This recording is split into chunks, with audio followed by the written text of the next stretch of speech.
कहानी के शुरू में हम एक आदमी मैन को देखते हैं जो अपनी दोस्त के साथ बैंकॉक शहर में रहा करता था। वो दोनों ही पेंटर्स हैं। वो पेंटिंग्स बनाने का काम बहुत अच्छे से करते थे। ये वान तो अपना दिमाग लगाकर बहुत ही अच्छी पेंटिंग्स बनाया करती थी, पर ली उससे भी ज्यादा तेज था। वो हर मशहूर पेंटर की नकल कर लिया करता था। उसका दिमाग इन कामों में बहुत अच्छा था। वो किसी भी पेंटिंग को देखकर उस जैसी ही पेंटिंग बना लेता था। हालांकि उसकी पेंटिंग्स को एग्जीबिशन नुमाइश में भी हिस्सा नहीं मिलता था, क्योंकि सबका कहना ये था कि उसकी बनाई गई पेंटिंग्स किसी और की नकल होती हैं। एक दिन वो शाम को जब घर जाता है तो वो युआन और उसके मैनेजर की बातों को सुन लेता है, जहाँ पर मैनेजर युआन से कहता है कि तुम अगर कामयाब होना चाहती हो तो तुम ली के साथ काम करना छोड़ दो, क्योंकि उसके बारे में सब यही जानते हैं कि वो नकल करके पेंटिंग्स बनाता है। पर वो जवाब देती है कि मैं ली के साथ काम करना नहीं छोड़ सकती। अगर तुम जाना चाहती हो तो चले जाओ। एक दिन उनकी पेंटिंग्स को नुमाइश में हिस्सा मिलता है, जहाँ पर लोगों को युआन की पेंटिंग्स तो बहुत पसंद आती है, पर ली की पेंटिंग को कोई भी पसंद नहीं करता। तभी वहाँ पर एक आदमी आता है जो ली की बनाई गई पेंटिंग्स की बहुत बेइज्जती करता है। कहता है कि ये कैसी पेंटिंग्स हैं, ये तो सब नकल कर बनाई गई है। इस बात पर युआन को बहुत गुस्सा आता है। वो उस आदमी पर शराब गिरा देती है और उसे बाहर निकाल देती है। तभी फौरन से ली उस आदमी के पीछे जाता है ताकि वो युआन के ऐसे रवैये की उससे माफी मांग सके। उसके पास जाकर ली को पता चलता है कि उस आदमी ने ये सब कुछ जानबूझकर किया था। वो अकेले में ली से मिलना चाहता था। आदमी ली से कहता है कि तुम जैसे काम करते हो, तुम्हारे काम करने का तरीका, तुम जैसे पेंटिंग्स की नकल करते हो, तुम अपने काम में माहिर हो, मैं तुम्हारे टैलेंट को बहुत अच्छे से जान सकता हूँ। फिर वो एक बार में मिलते हैं और शराब पीते हुए बातें करते हैं। वो आदमी उससे कहता है कि मुझे तुम्हारी नकल करने का तरीका बहुत अच्छा लगता है और तुम जानते हो तुम्हारे इसी हुनर की वजह से तुम्हारी किस्मत बदल सकती है। मेरे पास तुम्हारे लिए एक बहुत ही अच्छा काम है। सभी बातचीत करने के बाद ली दोबारा उसी जगह पर जाता है जहाँ पर उसकी पेंटिंग्स को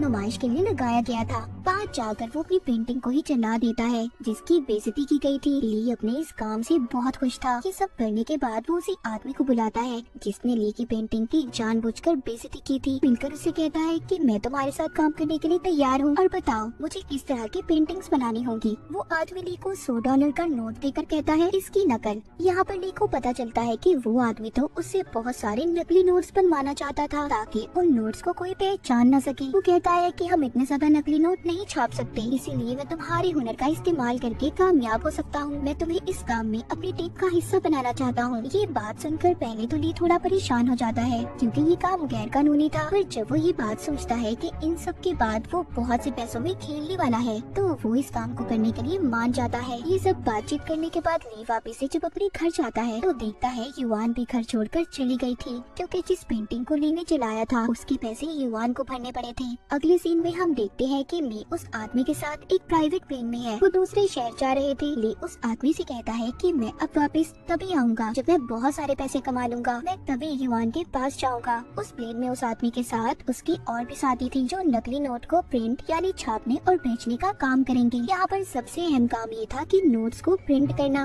अगर इनके पास अच्छे से अच्छा प्रिंटर भी होता तो भी ये नोट्स में बनी बारीक लाइन को सही तरह से प्रिंट नहीं कर सकते थे। तो यहाँ पर आता है काम ली का, जो हर बारीक लाइन की भी नकल कर सकता था। और दूसरा काम था कि ऐसी पेपर कागज का इस्तेमाल जिस पर आसानी से कोई खराश ना सके। उस पेपर की खासियत ये होगी जब भी उस पर नीली स्याही वाले पेन से लिखा जाता तो वो उस स्याही को भी पीले रंग में बदल देता था। और इसी तरह बैंक में काम करने वाले लोग भी नकली नोट को अलग करते हैं। अब उस आदमी को वो कागज भी मिल गया था जिस पर उसने नकली नोट्स को बनवाना था। अब ली का काम यहाँ पर शुरू हो जाता है। वो कई दिन तक नकली नोट्स की नकल बनाने में लगा रहता है। वो नोट्स पर बनी छोटी से छोटी चीज को बहुत अच्छे से बनाता। ली एक लाइन को भी नहीं छोड़ता। नोट पर तस्वीर बनाना, उस तस्वीर को फिर आर पार देखना बहुत ही मुश्किल काम था। वो सब यहाँ पर इस काम के लिए चाइनीज तरीके का इस्तेमाल करते हैं। वो नोट की बनी हुई पेंटिंग को एक मशीन के दरमियान में रखते हैं। उसके इर्द गिर्द दो पेपर्स को रखकर जैसा चाहते थे उनका काम बिल्कुल वैसा हो जाता है।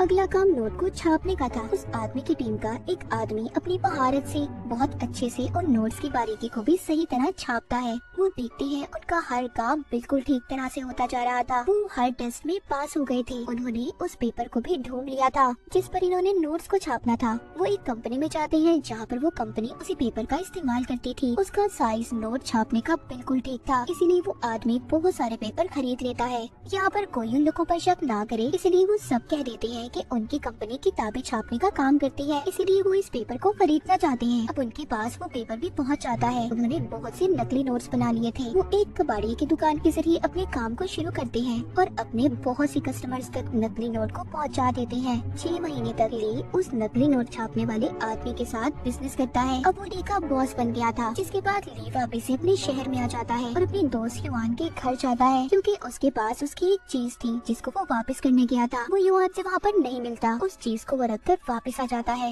ये सब देखकर वो आदमी ली से कहता है कि तुम तो बहुत डरपोक हो, तुम एक लड़की से डर गए, देखो मेरी हिम्मत। वो अपनी हिम्मत दिखाने के लिए वहाँ पर पुलिस ऑफिसर पर गोली चला देता है। वो ली को भी गोलियां चलाने का कहता है, पर वो तो डरा हुआ था, इसलिए डर की वजह से गोली नहीं चलाता। पर उस आदमी ने सभी पुलिस वालों को मार दिया था। पर यहाँ पर ली की आंखों के सामने जो कुछ भी हो रहा था, वो इस वजह से बहुत ज्यादा परेशान था। ली अब सोचने लगा था कि उसका बॉस कितना पागल इंसान है, जो बिना वजह किसी की भी जान ले सकता है। वो सोचता है कि वो तो बस इसके साथ मिलकर काम करना चाहता था। इन सब चीजों से ली बहुत ज्यादा परेशान हो गया था। इसके बाद हम कहानी में एक और आदमी को देखते हैं, जो पुलिस ऑफिसर था, जो नकली नोट्स की जांच पड़ताल किया करता था। उस ऑफिसर को इसलिए बुलाया गया था क्योंकि पुलिस को ये बात पता चली थी कि शहर में पिछले कुछ वक्त से बहुत से नकली नोट्स छापे जा रहे हैं। वो ऑफिसर इन सब बातों के बारे में पता करने के लिए शहर की सबसे बड़ी ऑफिसर से मिलता है। वो दोनों अपनी असली पहचान छुपाकर नकली नोट्स ढूंढने के मिशन पर लग जाते हैं। बहुत सारे लोगों से मिलने के बाद उन्हें आखिरकार उस आदमी से मिलने का मौका मिल ही जाता है, जिसके साथ ली काम किया करता था,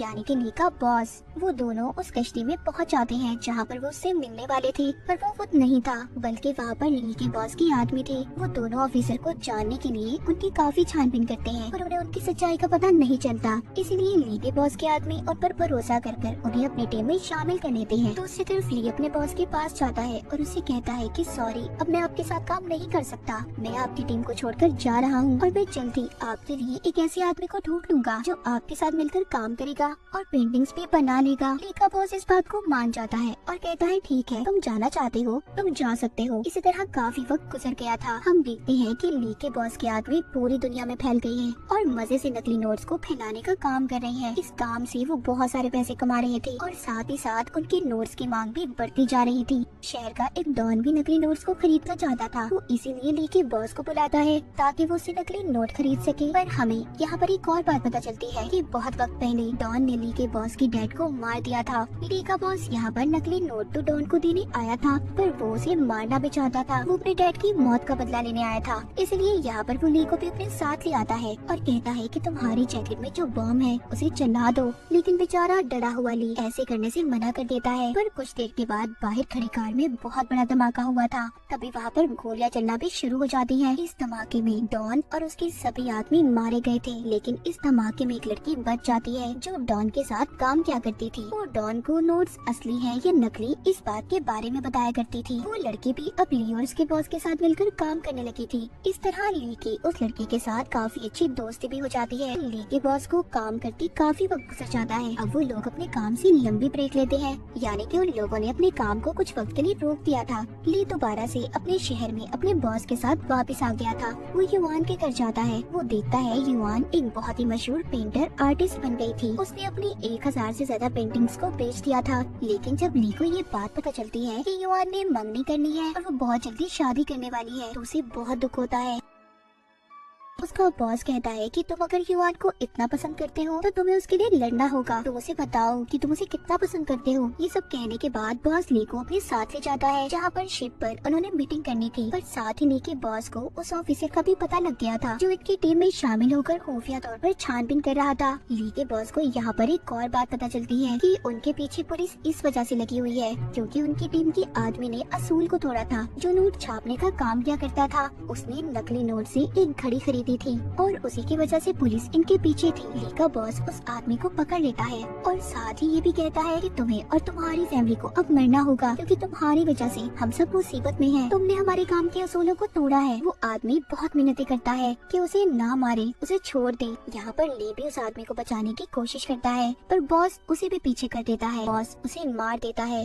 ली का बॉस उस ऑफिसर से मिलता है जो खुफिया तौर पर इनकी छानबीन कर रहा था, पर वो ऑफिसर नहीं जानता था कि इन्हें उनकी सारी सच्चाई पता चल गई है। बॉस वहाँ पर ली को बुलाकर कहता है कि इस ऑफिसर को तुमने मारना है। ली बहुत ज्यादा डरा हुआ था। उसका बॉस ली के डर को खत्म करने के लिए वहाँ पर युआन और उसके मंगेतर को भी अगवा कर ले आता है। वो ली को गन देता है और कहता है कि इन दोनों ने तुम्हें बहुत दुख दिए है ना, इन्हें मार दो। मैं जानता हूँ तुम ऐसा जरूर करोगे क्योंकि तुम इनसे बहुत नफरत करते हो। मगर ली इस बार भी गोली चलाने से मना कर देता है। पर इस बार उसका बॉस बहुत ज्यादा गुस्से में आ गया था। ली का बॉस गुस्से में युआन पर गोली चला देता है। पर यहाँ पर ली ने युआन को तो बचा लिया था, लेकिन उसका मंगेतर मारा जाता है। इधर ही वो लड़की भी जो डॉन की साथी थी, वो ली को यहाँ से बचाकर ली जाती है क्योंकि वो जानती थी कि बॉस अब ली को मार देगा। इसलिए यहाँ पर वो सब पर गोलियां चला देती है। इस लड़ाई में ली के बॉस के सभी आदमी मर गए थे और आखिर में ली भी अपने बॉस पर गोली चलाकर उसे मार देता है। अब यहाँ से वो लड़की ली को एक होटल में लेकर जाती है। वो दोनों यहाँ पर आकर बहुत डरे हुए थे क्योंकि उन्हें लगता था कि बॉस अभी भी जिंदा है, क्योंकि उसकी लाश अभी तक पुलिस को नहीं मिली थी। ली यहाँ से दोबारा युआन के पास जाना चाहता था